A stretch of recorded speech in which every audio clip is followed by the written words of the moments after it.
Guruve Namaha. Shri Chaitanya Manobishtam Sthapitam Yena Bhutale Svayam Rupa Kadamamayam Dadati Swapadhantikam Vandeham Shri Gurun Shri Utapatakalam Shri Gurun Vaishnavam Shri Rupam Sagrajatam Sahagana Raghunathanitam Tam Sajivam Sadvaitam Swavadhusam Parijana Sahitam Krishna Chaitanya Deva Shri Radha Krishna Padan Sahagana Lalita Shri Vishakhavitamscha He Krishna Hey, Krishna. Let's see what it says. I think this is Bandhu Jagatpate Gopesha Gopika Kanta Radha Kanta Namostute Saptakanchana Gaurangi Radhe Vrindavaneshwari Rishabhanusute Devi Pranamami Hari Priye Vanchakalpatarubhyascha Kripa Sindhubhayascha Patitanam Pavanebhyo Vaishnavebhyo Namo Namaha Shri Krishna Chaitanya Prabhu Nityananda Shri Advaita Gadadhara Shrivasadi Gaurabhaktavrinda Hare Krishna Krishna Krishna Hare Hare Hare Rama Hare Rama, Hare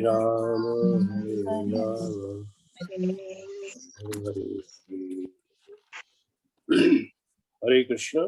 Hare Krishna, everybody. Today we have among us Rukma Das Prabhuji, all the way from Nairobi. So Prabhuji, we welcome you and Danvat Pranam. Please accept our humble obeisances from everybody on this group. Prabhuji, we are reading the Bhagavad Gita as it is. We are on chapter 9 and we are on text 4 today. Hare Krishna. I hand over to you. Okay, I'll read the Sanskrit, the translation, and then you can read the purport. Maya tatam vidam sarvam jagat avyakta bhuttina matstani sarva bhutani nacha hanteshu avashtika.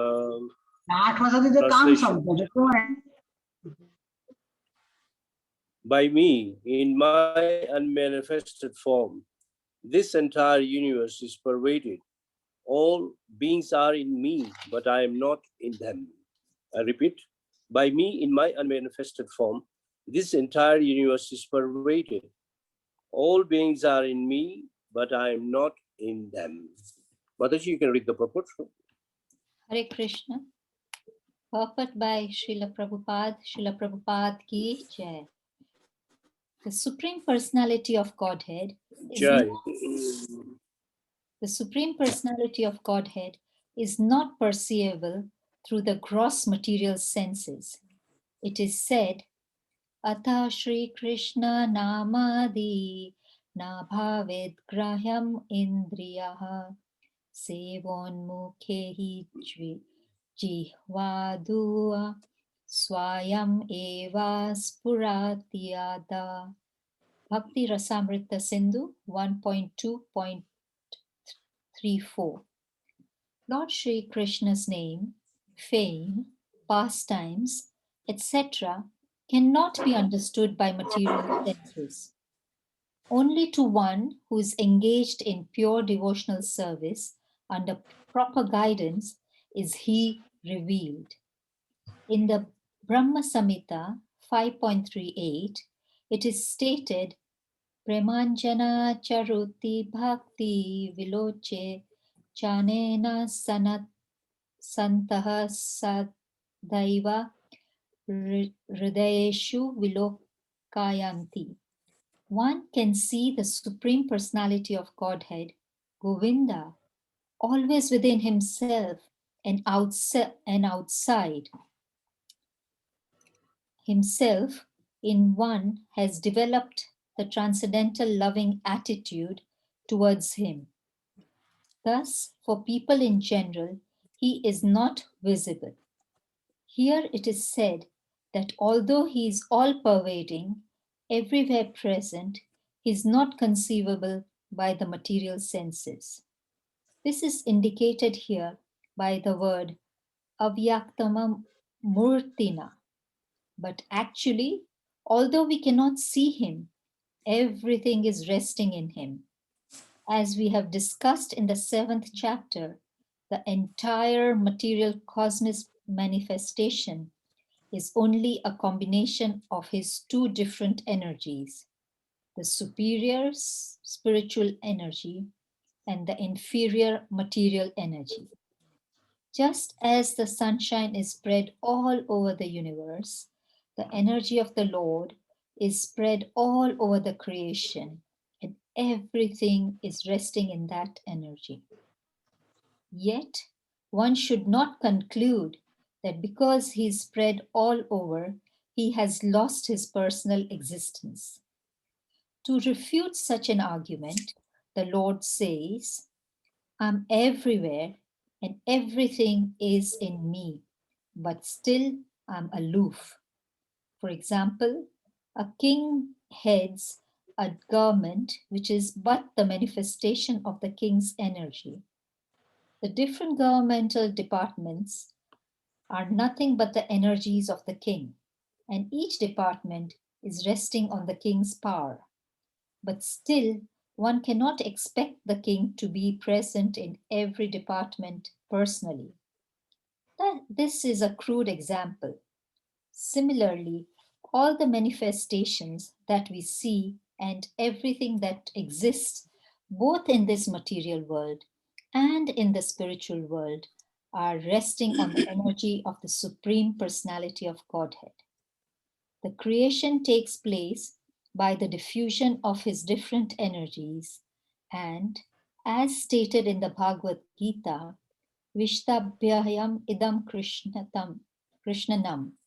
Krishnanam. He is everywhere present by his personal representation, the diffusion of his different energies. Hare Krishna. Hare Krishna. Thank you, Mother. So today's verse is in the 9th chapter. And we should know 9th chapter is also called Rajavidya, or the most confidential knowledge, highest knowledge. Now in the previous verse to this, Krishna said that those who don't have faith in devotional service cannot come out of the cycle of birth and death. Very, very powerful verse. Verse number 3. One must have faith not just in Krishna, but in the process of Krishna consciousness. If one doesn't have faith in Krishna consciousness, one cannot go to Krishna. He'll have to come back into the cycle of birth and death. And the verse for today says, by me in my unmanifested form, this entire universe is pervaded. All beings are in me, but I'm not in them. It's a very tricky verse. In one way, Krishna says, I am everywhere. And then he says, everything is in me. And then he says, he is not in them. It looks very contradictory. And the words seem to be like juggling words.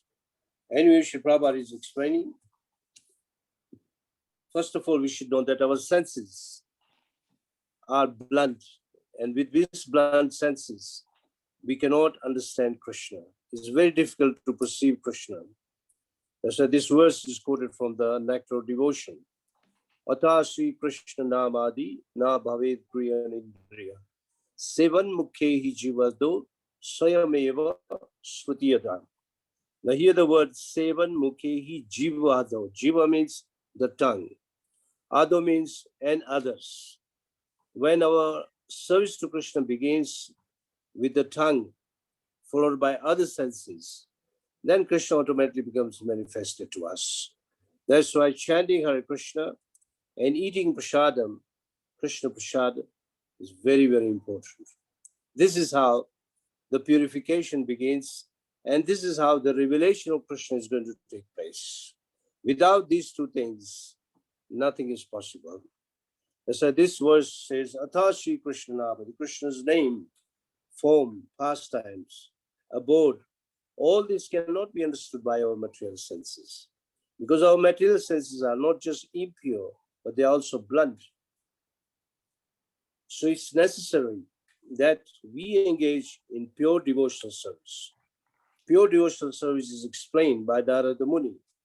He says, Sarva upadi vinirmukta tat paratrena nirmalam rishikesha rishikena sevanam bhakti uchyate. Narada Muni says this, that first of all, one is to rise above bodily designations.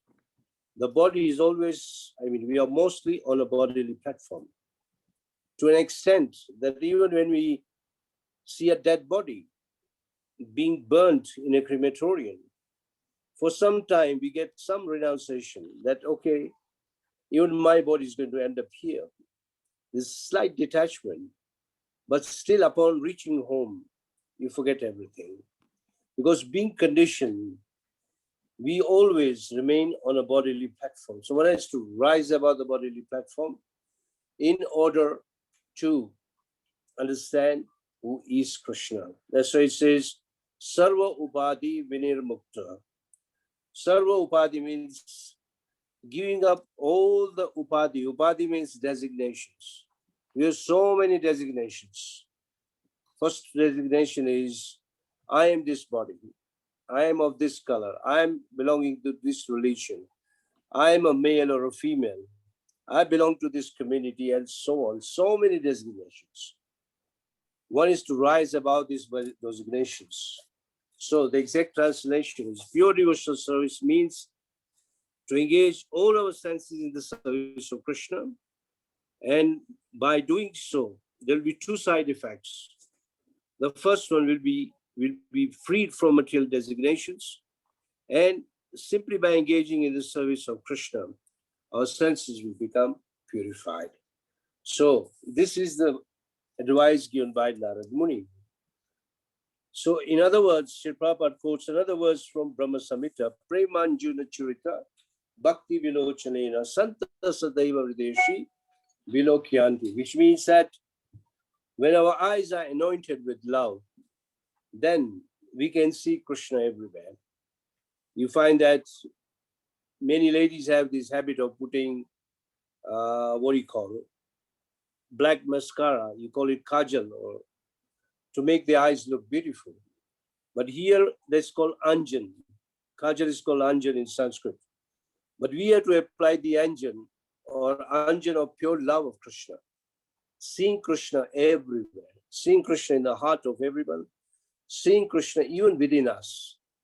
If one can do so, and that is even with love, Prem Anjana Churita, Bhakti Vilochanena, Prem Anjan. Very beautiful verse. One can see the Supreme Lord within and without.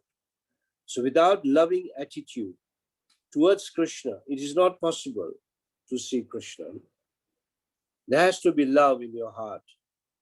And you'll find that very few people have pure love of Krishna in their heart. We're all trying to reach that destination or come to that platform, but it's not an easy thing. You need to have a lot of love in your heart, that upon seeing anything or everything, you should be able to be reminded of Krishna.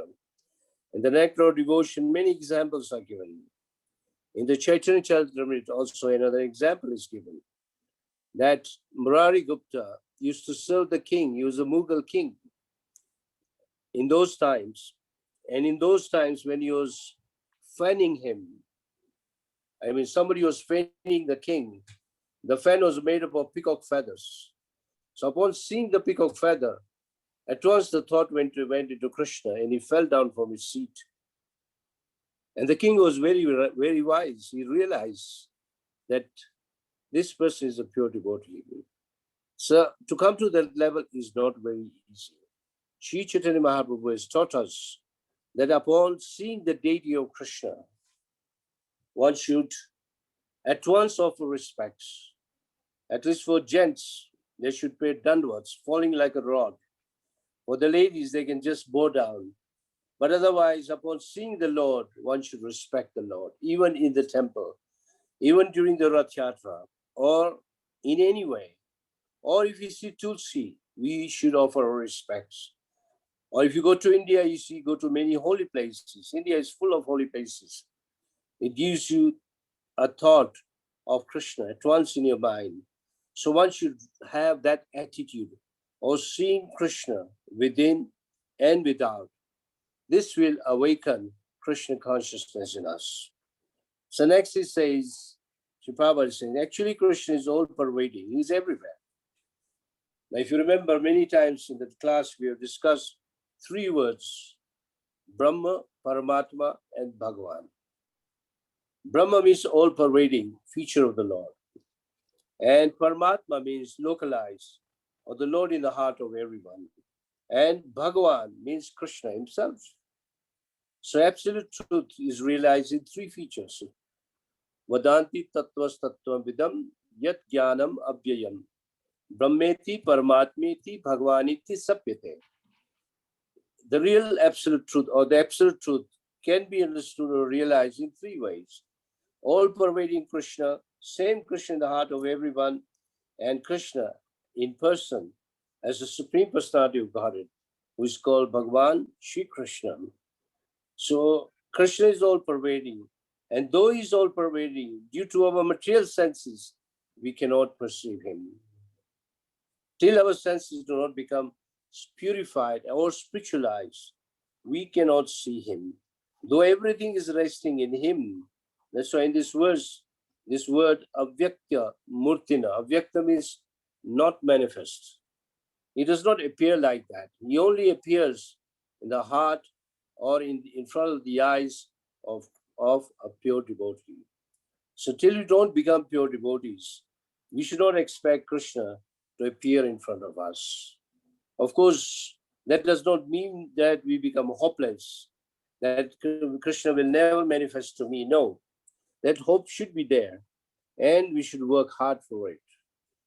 Sri Prabhupada's spiritual master Bhaktisiddhanta Maharaj says, our devotional service should be so pure that Krishna will come to see you.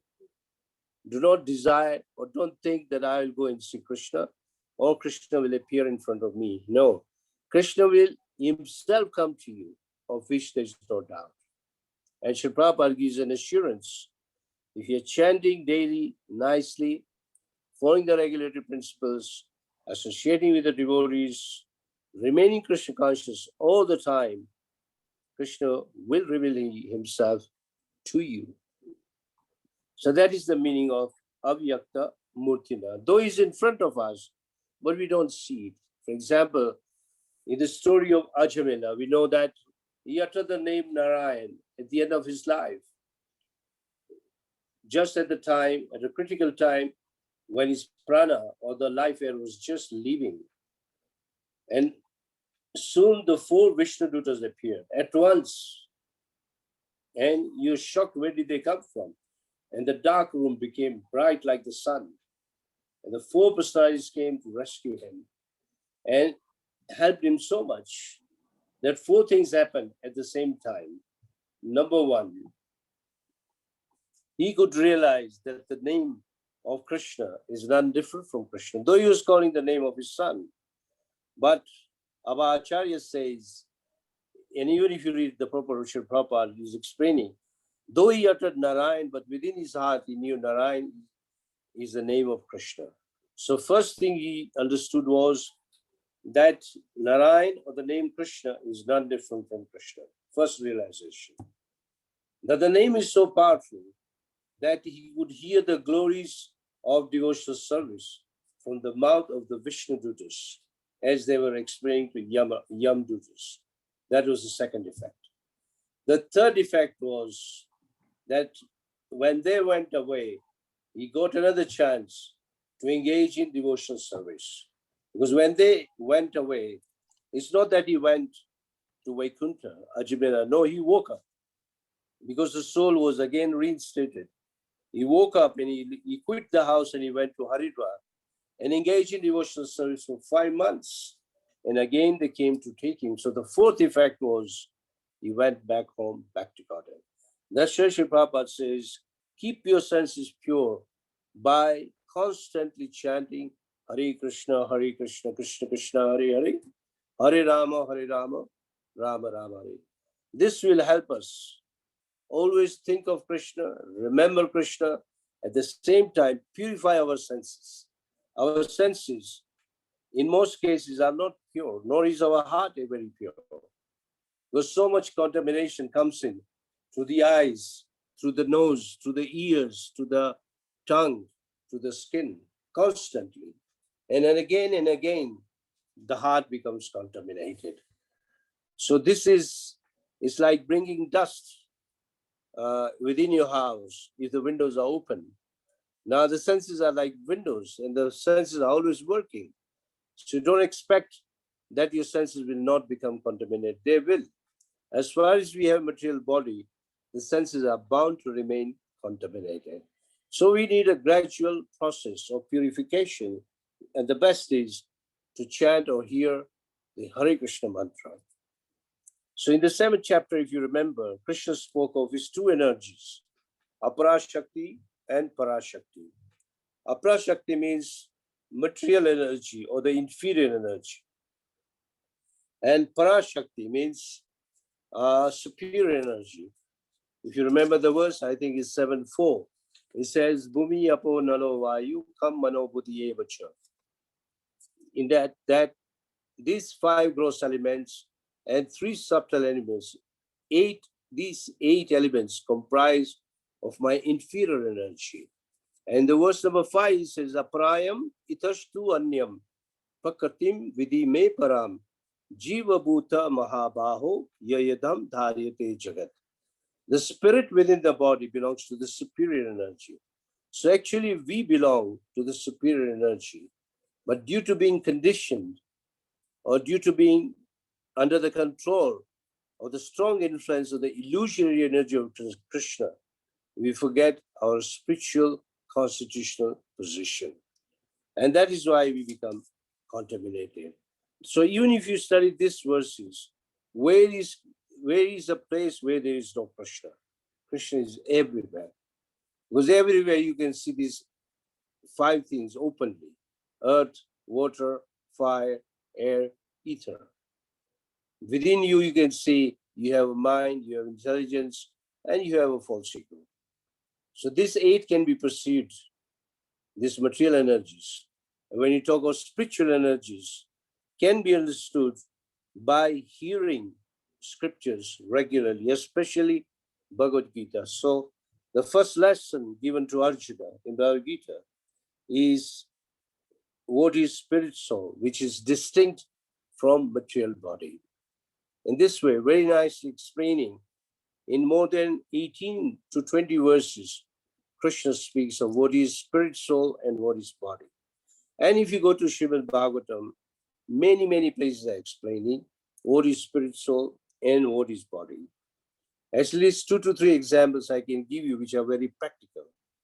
If you're walking on a very long road, or you're driving on a very long road, and if you see the road in front of you or the land in front of you, it seems at a certain point, the land is going to merge in the sky, or the sky is going to merge in the land, but it never happens.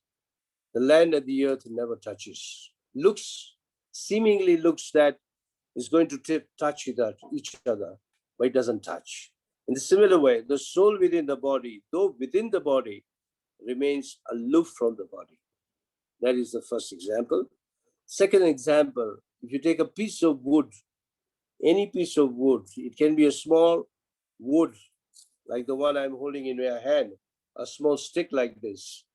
Now, in a stick like this, you cannot see fire inside. But if you warm up this stick, you see the fire coming out of the stick. So that is the second example. So these examples, in similar, many examples are given in the scriptures to educate us about the spiritual energy of Krishna. Now, in this particular verse, what does Krishna say? Krishna says that I am pervading everywhere in the entire universe. All beings are in me. It means we are all in Krishna, and yet I am not in them. Now, there is a very nice conversation between Srila Prabhupada, and there was a certain Dr. Patel in Mumbai, in Bombay in those days. And many times Srila Prabhupada would go to take a walk on the Juhu beach. And this Dr. Patel would join in this daily walk of Srila Prabhupada. And he once raised this question. This same verse, he said, if Krishna is not in us, then where is Krishna? And Srila Prabhupada says, he is everywhere, but he is in the heart of pure devotees only. He does not reside in the heart, though he's said to be residing as Paramatma.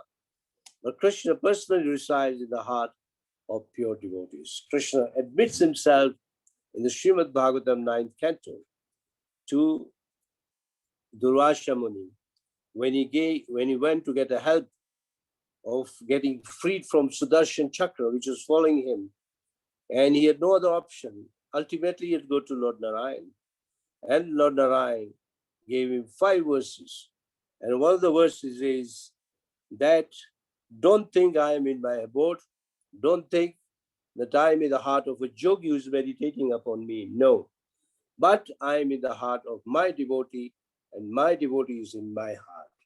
Beautiful verse. So Krishna resides in the heart of every devotee. That's why every devotee, anyone who is a pure devotee, he can see Krishna everywhere. He sees everywhere Krishna is working. Everything is working under the plan of Krishna. And the best way to explain is by taking the example of a king, or let's say in the modern times, like a president or a prime minister.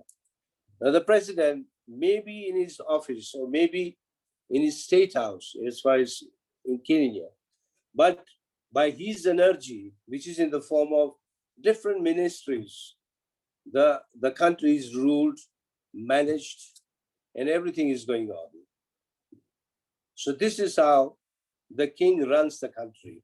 It's not that the king has to go to every ministry, or the president or a prime minister has to go to every ministry and sit in different ministries. No, he doesn't have to do that. He simply appoints different ministers. In this way, the energy of Krishna works everywhere. Or take a practical example. How do we perceive the president right now at this minute? Is by law and order. If he's there, the law and order is there. And if something happens to him, the law and order will be out of control, becomes a mess. I recall in 1982, for a short time, there was a coup for a few hours, and everything became like a chaos. And people were really worried what's going to happen. But it didn't last long. But imagine you are living in a country where similar things happen. There is nothing like security in that country.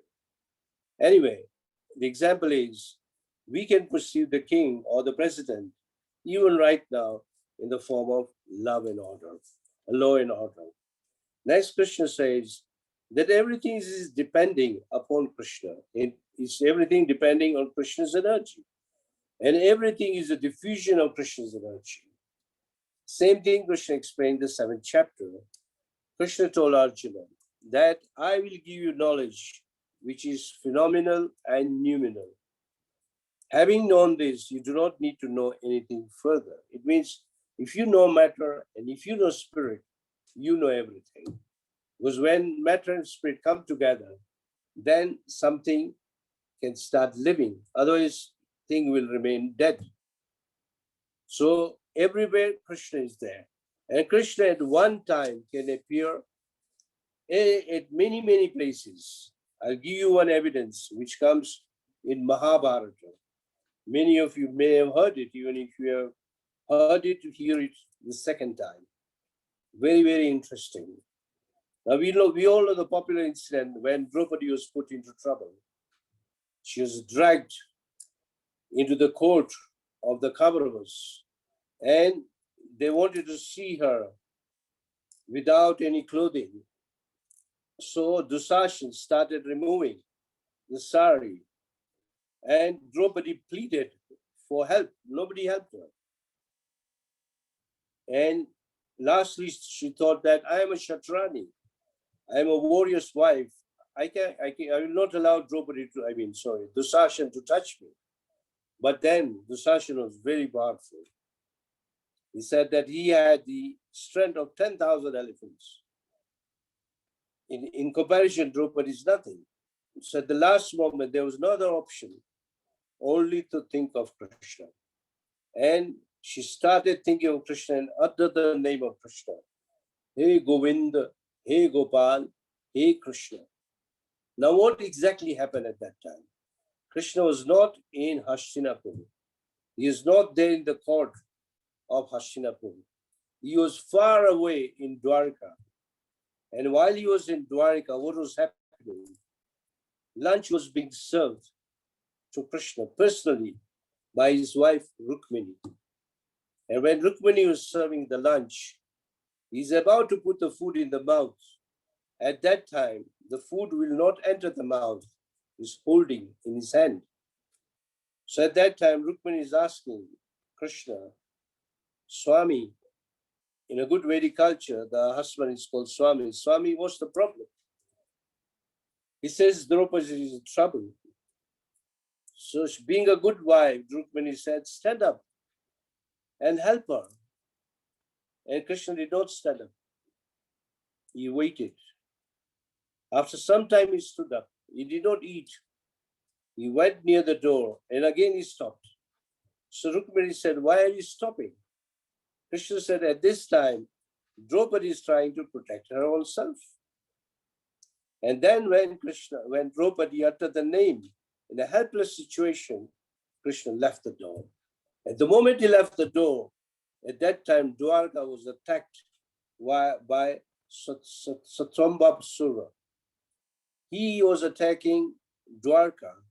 So he had to do two things at the same time, protect Dwarka and protect Draupadi. So Krishna assumed two forms. He fought with this Asura, Sambasura, and at the same time, he appeared in front of Draupadi, and from the hand of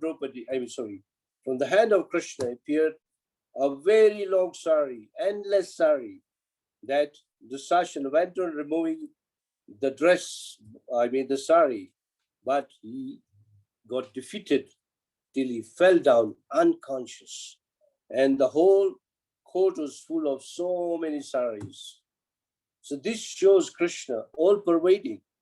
Krishna can appear in so many places. Let's say now, let's say in the community of our devotees, especially our ISKCON devotees, none of our ISKCON devotees will eat anything without offering to Krishna. Now, when any devotee will offer, Krishna will have to go and eat. So imagine there can be thousands and thousands of devotees all over the world. So Krishna will go in all those thousands and thousands of homes and he will eat prasad. Because Krishna only eats from his devotees, not from non-devotees. So this is known as all-pervading. And also another example is that simply by remembrance of Krishna, by uttering the name of Krishna, Krishna is actually appearing in front of us.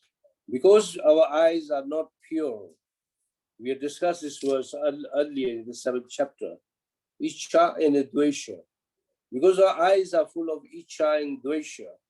Icha means material desires, Dvesha means hatred. These eyes are contaminated. We cannot see Krishna. But that's why Sri Prabhupada is quoting this verse, Premanjuna Churita Bhakti Vilochanena. When our eyes get anointed with pure love, we can see Krishna, even with these eyes.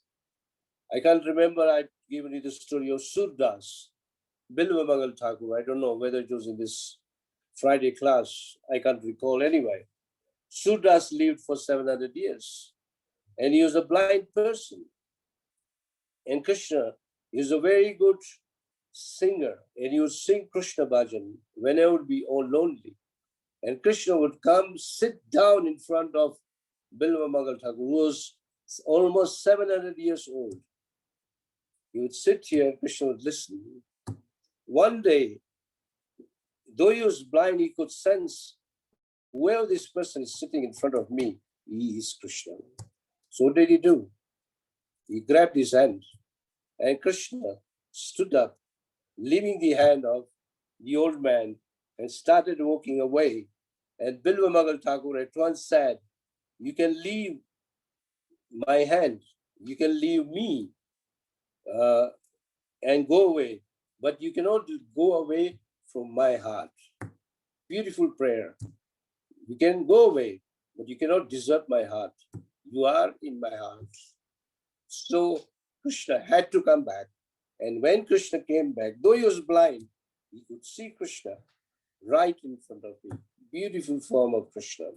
So he is in the heart of every pure devotee. And every pure devotee is able to see Krishna. There are many instances when Sri Prabhupada would sing Radha Madhava. We all sing Radha Madhava, Kunja Bihari, Gopijana Vallabha Girvaradhari. Popular song is sung before every class in every ISKCON temple. And when Prabhupada would sing this song, many times devotees notice tears in his eyes. It means Sri Prabhupada was seeing not just Krishna, he was seeing Radha and Krishna. And he used to become all one with pure love. And in some instances, even while singing, he was stopped, his voice choked up. So we can understand that Sri Prabhupada was a pure devotee. So such pure devotees carry Krishna in their heart all the time. Also, there is a popular verse in Brahma Samhita, Advaitam Achyutam, in which it says, Advaitam Achyutam Anadi Ananta Rupam, Adyan Purana Purusham Navayonam Cha, Vedisa Dullabam, Adullabam Atma Bhakto. Even after studying the Vedas, you may not understand Krishna, or you will not understand Krishna. If you want to understand Krishna, you want to see Krishna, then my devotee, Atma Bhakta, means my devotees carry me in their heart all the time. So this is how Krishna will reveal himself.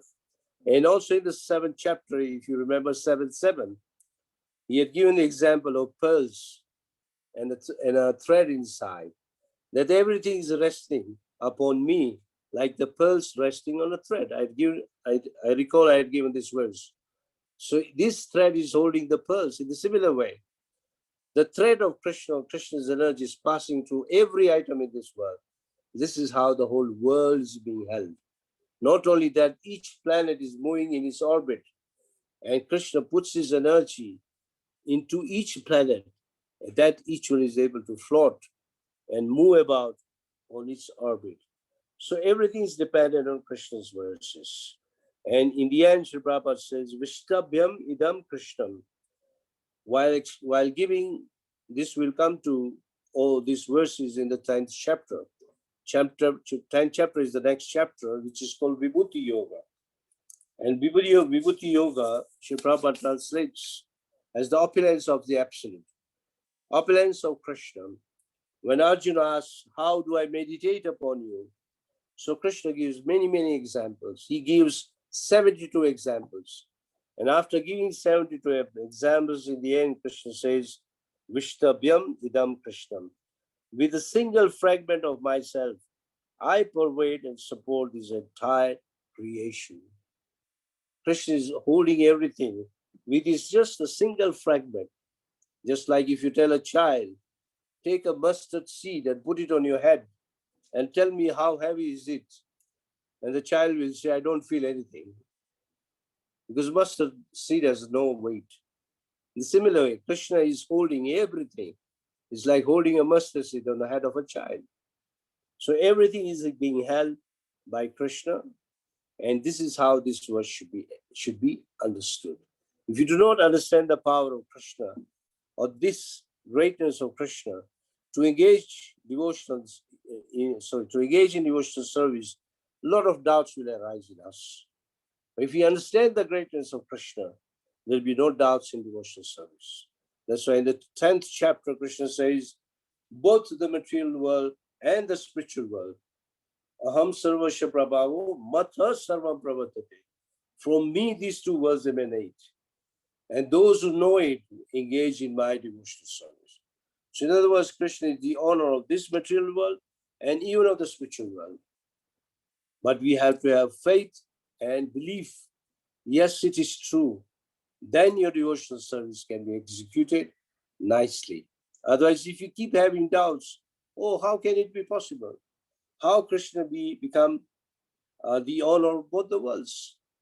But Krishna displayed by giving a very small example that with his left hand nail, he picked the Govardhan hill for 7 days and 7 nights.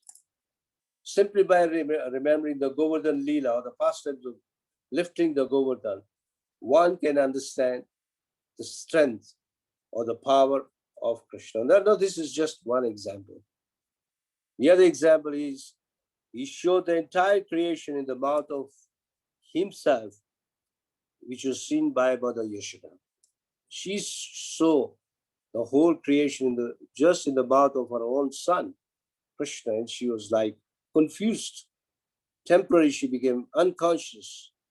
And then she woke up and she thought, maybe I was dreaming. So there are many, many examples given about Krishna. So we should have full faith in Krishna, engage ourselves in Krishna's service. And in this way, we will understand the position of Krishna. And finally, Krishna is the Purusha and we belong to Prakriti. Or in other words, Krishna is the only male and we all belong to the female or the energy of Krishna.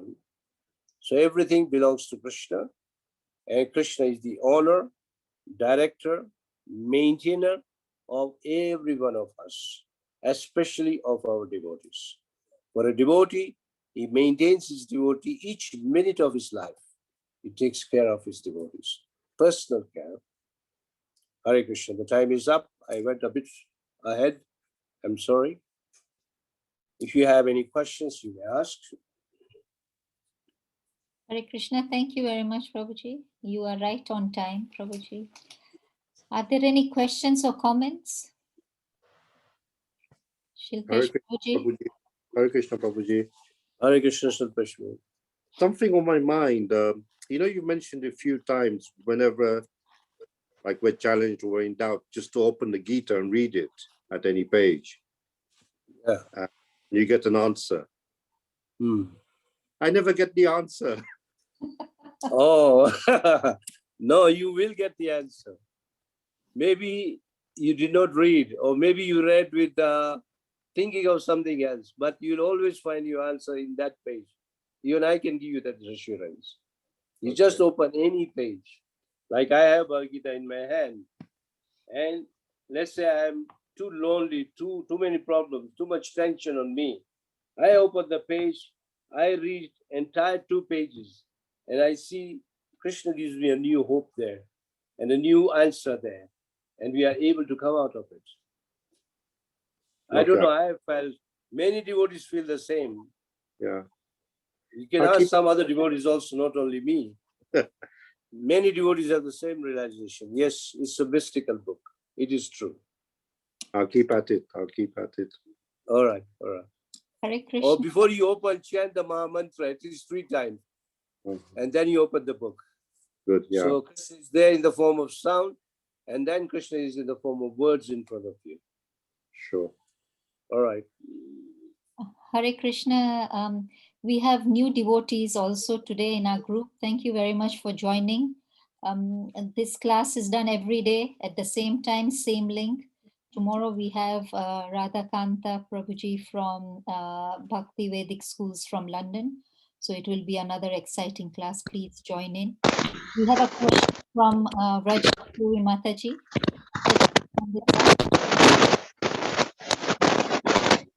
Hare Krishna. Hare Krishna. Hare Krishna.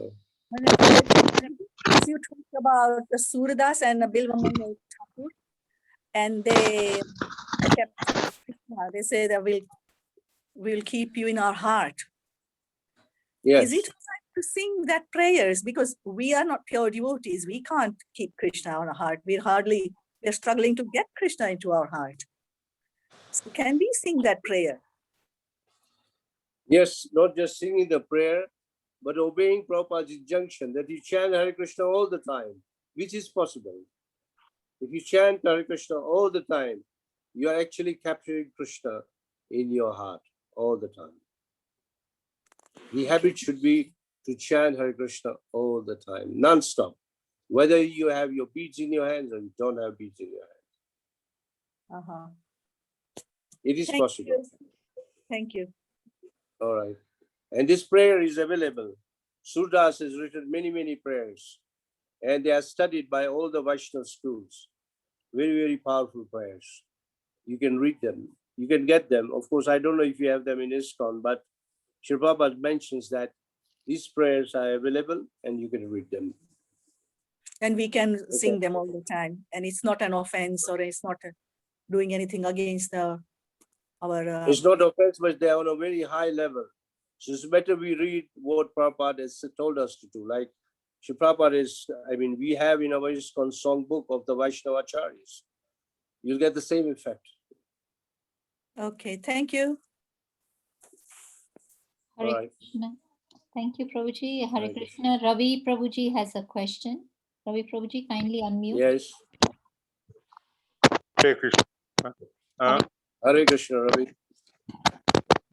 I have 3 questions. I'll just briefly, basically asking you to explain this to me in another way.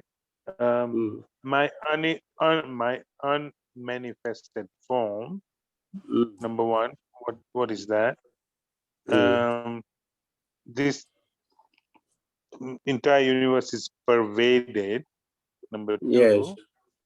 And number 3, all beings are in me, but I am not in them. So where's my super soul? Okay, so these are your 3 questions, yeah? Yeah. Okay, the first question, the answer is in the verse itself. Krishna says, Avyakta Murtina, that actually I'm everywhere. Avyakta means you don't see him. That's why I gave you the example of the different energies of Krishna. Like you take a glass of water in front of you, and that taste of water is Krishna. Then if you see the sky, it belongs to Krishna. The earth belongs to Krishna. Even in your body, you have the 5 elements. In this way, Krishna is Avyakta Murtina. Avyakta means his energy is present everywhere. And your second question, if I am not wrong, let me just read the verse again. 9:4. It says, the entire universe is pervaded. How is the entire universe pervaded? By 2 energies, matter and spirit. Wherever you go, you'll find matter and spirit. These 2 combine, and then the creation takes place, or a living being can come into existence. Without matter and spirit combining, nothing can happen. It will remain like dead. Of course, even the dead material belongs to Krishna. Like the lower 5 gross elements, they are like dead. But the energies belong still to Krishna. So nothing is dead. Everything is alive. So when this is the meaning of entire universe being pervaded. And then he says, all beings are in me. In other words, we are all within Krishna.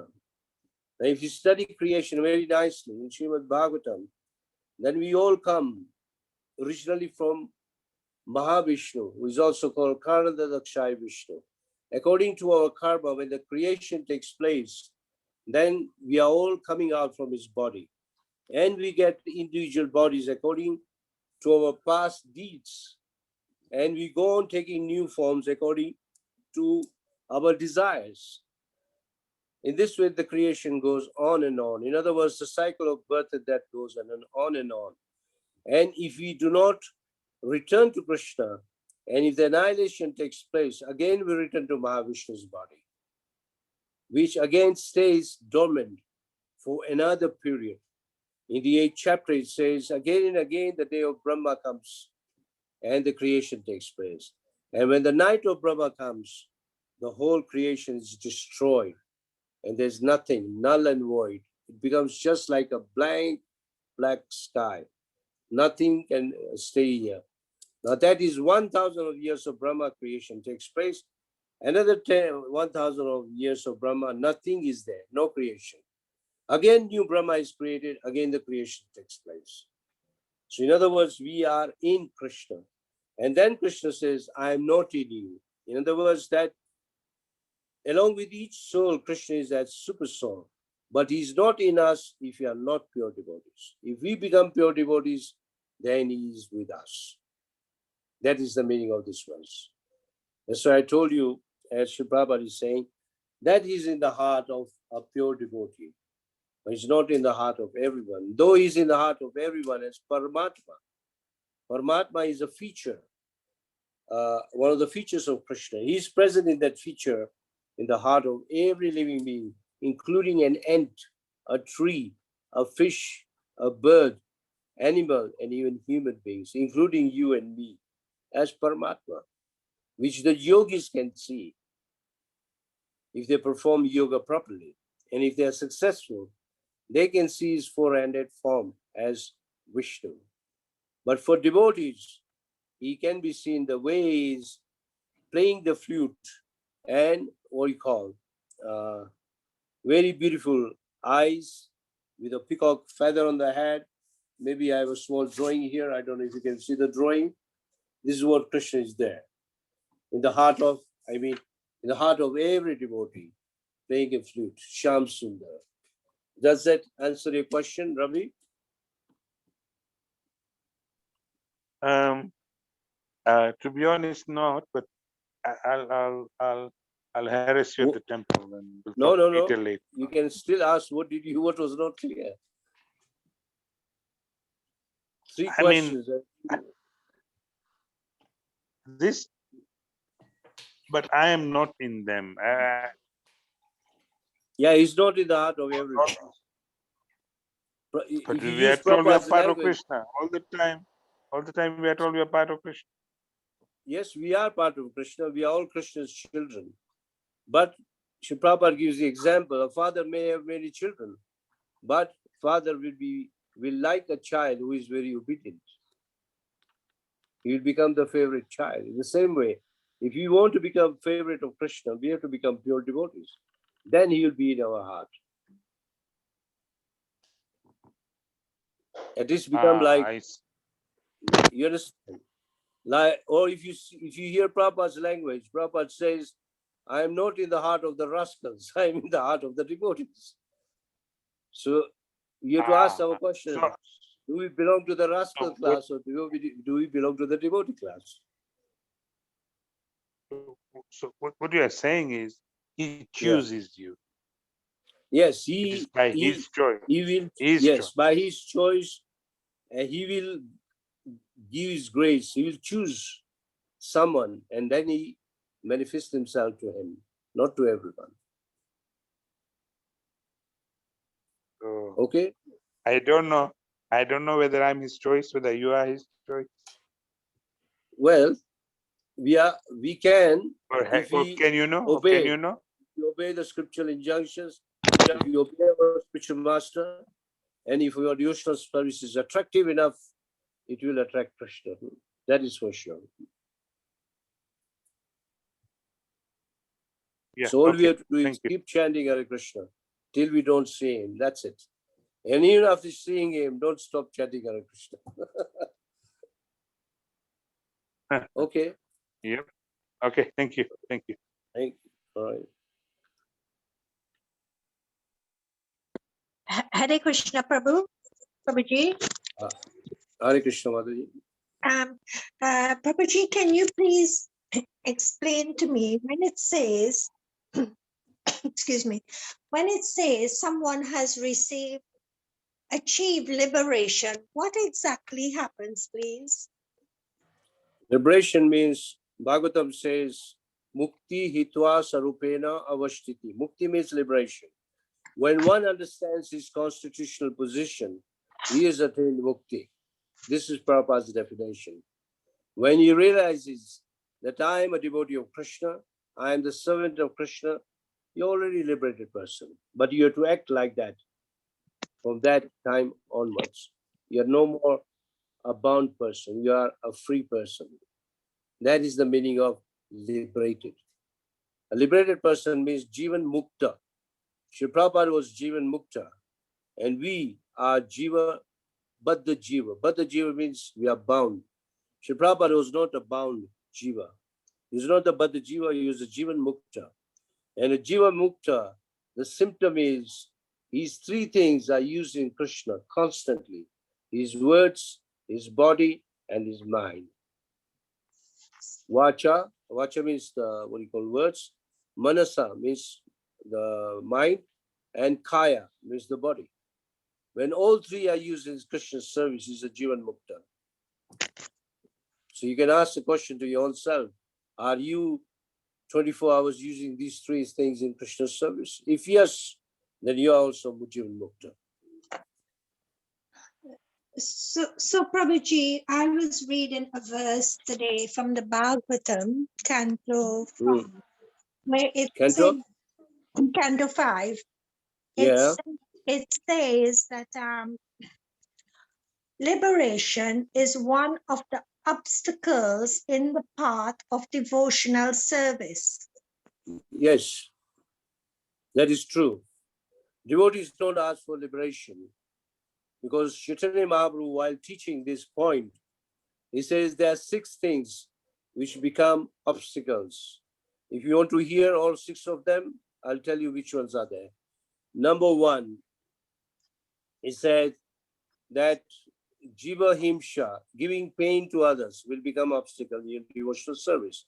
Sense gratification will become an obstacle in your devotional service. Acting diplomatically will become an obstacle in your devotional service. And asking respect from others, demanding puja, pata, pratishtha. When you ask for these 3 things, will again become an obstacle. And the final thing which will become an obstacle is asking Krishna to give us moksha. A pure devotee will never ask for moksha. Shri Chaitanya Mahaprabhu is one of the prayers. He says, Mama Janmani Janmani Ishware Bhavta Bhakti Ahitu Kitai. It is clear that a pure devotee is ready to go to hell or even to heaven or wherever he wants, provided he can be engaged or he will get an engagement in serving Krishna. That means he's not interested in mukti. So devotee, also Chaitanya Mahaprabhu says that asking 2 things from Krishna is like asking for 2 witches. These 2 are like witches, sense gratification and moksha. These 2 are very dangerous in Krishna consciousness. So don't ask for these 2 things. Never go to Krishna and ask for sense gratification, number 1. And never go to Krishna and ask him for moksha. In other words, you're telling Krishna, I'm tired of this life. Just take me away. It's like forcefully going away from Krishna, from this material world. Shri Prabhupada also calls it like a suicide. It's not good. Become purified yourself, let Krishna come and take you. That is a better option. Is that clear, Mataji?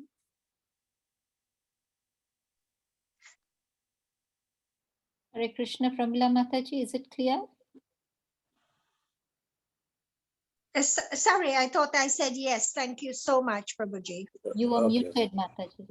Okay, Sorry. Sadhana Mataji has a question. Prahlad, is it possible for you to unmute and let Mataji ask? Yes. Hare Krishna, Rukma Prabhu. Hare Krishna. Yes, now my nini was, one time it's about the liberation thing. Yeah.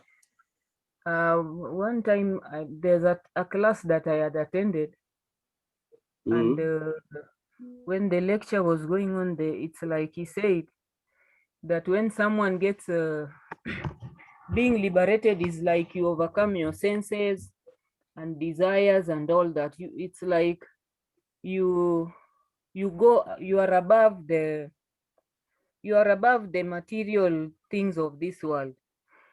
And he also said that it is, even as a devotee, it is very difficult to reach that stage.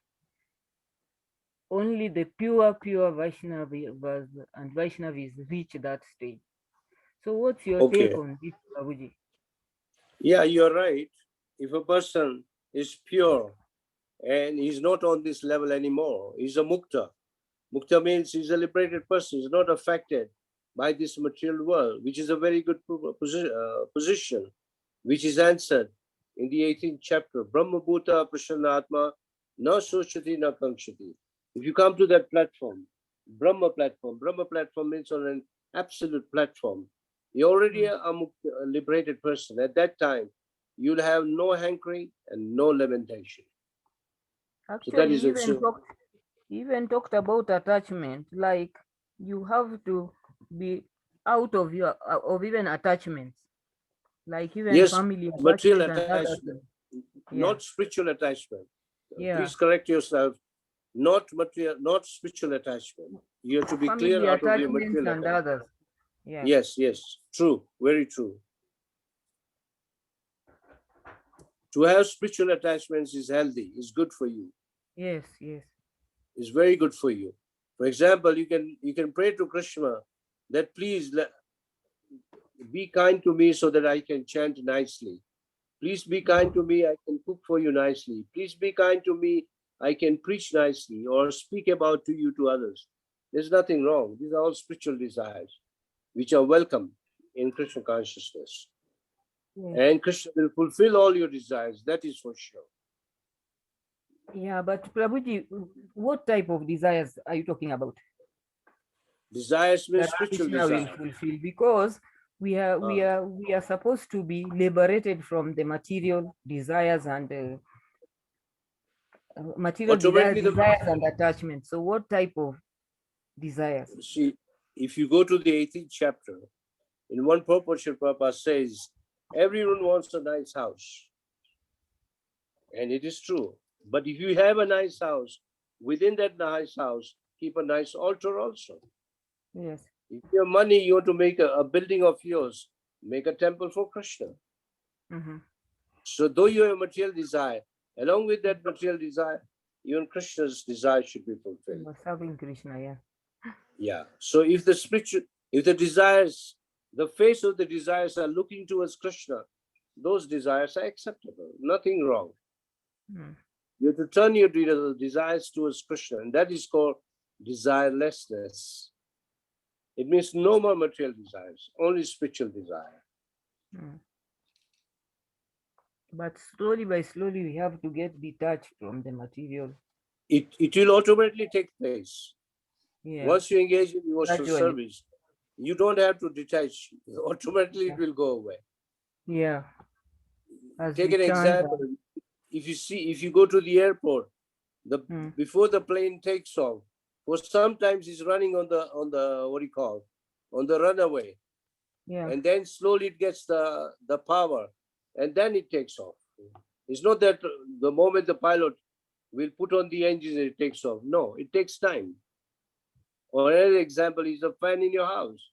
Even when you switch off the fan, it still keeps running for some time before it comes to halt. In similar way, when you become Krishna conscious, still the material desires are there, but slowly they will go away. Yeah. It will stop. So very true. The important factor is a strong faith in Krishna. Very, very important. Yeah. We have to develop or nurture our faith by regular hearing and regular chanting. Two important factors. Very, very important. Do not give it up. Yeah. Thank you, Prabhuji. All right. Thank you. Thank you, Hare Krishna. I think there are no more questions now, so we can end this session. I'd request Divyesh Prabhuji, can you kindly end the session?